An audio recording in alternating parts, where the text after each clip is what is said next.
I'm in a 2010 Ford Escape, and today I'm going to show you a check your oil level. So first you open the hood and then turn the vehicle off, and we'll find the dipstick here. So we'll pull the dipstick all the way out, and then you wipe it clean with a good rag or paper towel, and then stick it all the way back in, and then pull it right back out again. And then we'll check the end. There's two dots. The dot towards the left is full, the dot towards the right is minimum, and you want it towards that dot on the left or right on it. So if it's below that, you might want to add some. So we'll stick this dipstick all the way back in. At which point, here's where you'd add your new oil. Make sure you're using the right type of oil, as well as ideally the same synthetic conventional brand you've been using. Better not to mix and match. But you unscrew that, and either straight from your quart jug or with a funnel. Just add as needed. And try not to overfill if you can as well, because that could cause issues.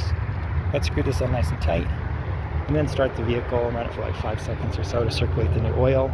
Turn it off, and then repeat the process we did in the beginning. Again, we'll check this dipstick to see if we're on the full mark. And if that's all that said, don't do this in replacement of regular oil changes, which depending on vehicle mileage, engine mileage, type of oil, things like that, usually ranges between about 3,000 to 8,000 miles or so between oil changes, which typically do that by putting the vehicle on a slight lift to get underneath the oil pan. You pull the plug, drain all the old oil out, replace the filters, screw the cap on again nice and tight, and then add all the oil recommended for your particular motor type for an oil change.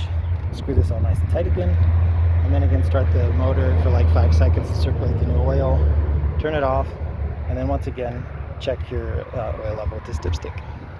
But I hope this is helpful. Hope you have a good day.